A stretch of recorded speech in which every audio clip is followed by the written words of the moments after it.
തണലുമായി നിന്ന ഹനീഫ ഉസ്താദ്, ആ ഹനീഫ ഉസ്താദിനെ നമുക്ക് വിസ്മരിച്ചുകൂടാ.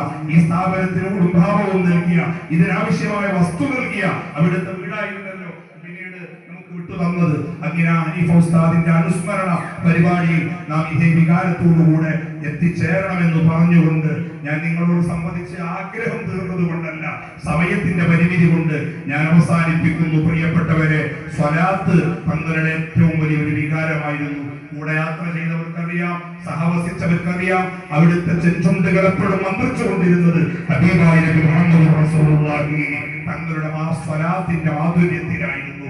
അതുകൊണ്ട് തന്നെ അവിടുത്തെ നാവ് കൊണ്ട് എന്തൊന്ന് പറഞ്ഞോ അത് യാഥാർത്ഥ്യമായി.